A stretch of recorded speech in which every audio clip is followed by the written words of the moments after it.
Any court considered to try me is committing an act of terrorism. Yes. Very clear.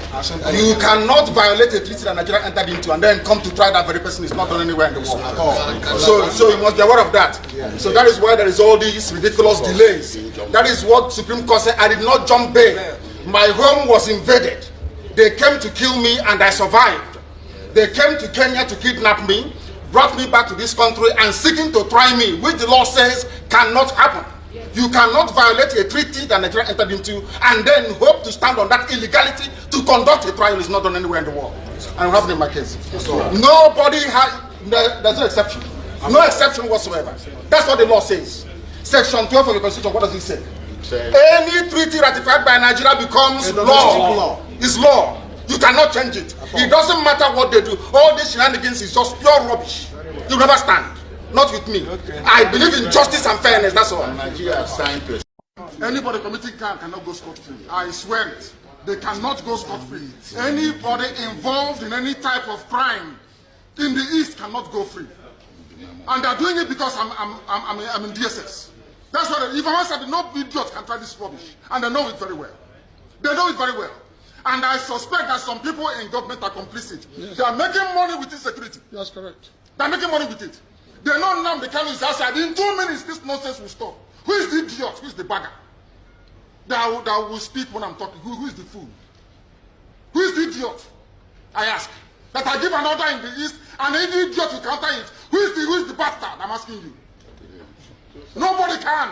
Sir, are you I'm Nnamdi Kanu. No. Who is the idiot? Come out of this nonsense, this mess. 2 minutes only. There will be peace. Only 2 minutes, I guarantee you. And tranquility. And there will be peace in the East, not just Southeast. Everywhere in the East, if not the entire South. This persecution of the Igbo people, this orchestrated, almost global persecution of the people, stops with me. It cannot happen. Very well. It can never happen. That is why we do what we do. That is why I do what I do. I am campaigning for the freedom of my people because of the persecution that we are facing. Yes. It's as simple as that. Nothing more, nothing less. Yes. Yes. The rules change.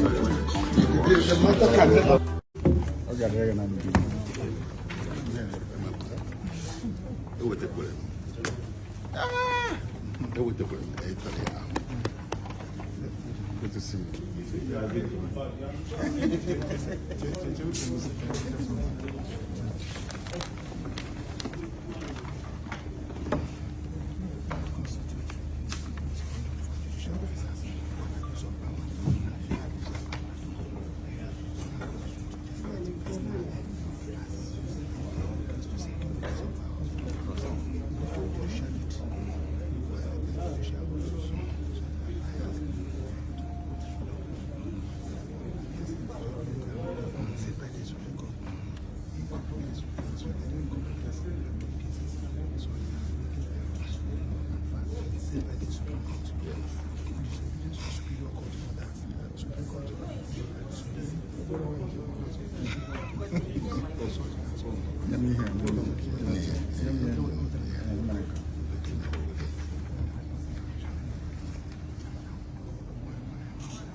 What are the media people?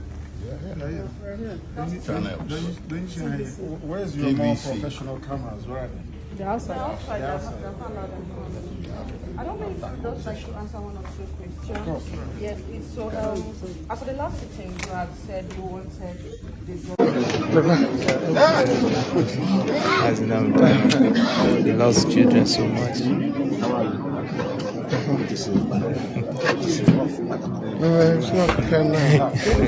He said this particular man is dressing like Tinubu. He's usually funny sometimes.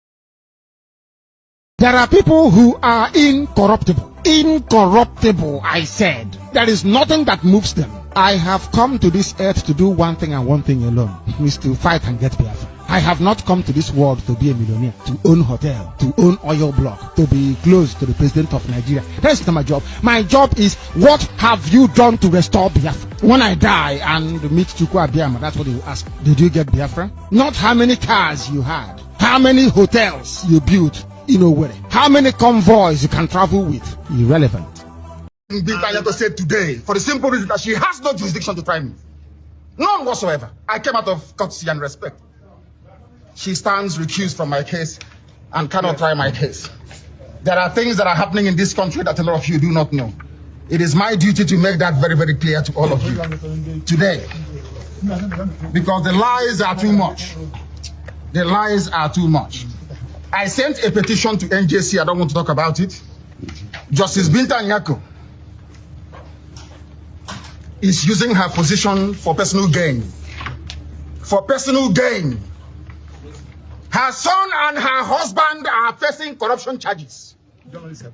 And they told them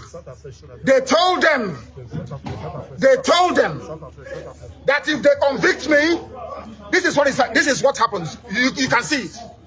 They don't want the truth to come out. Nobody wants the truth to come out. Nobody wants the truth to come out.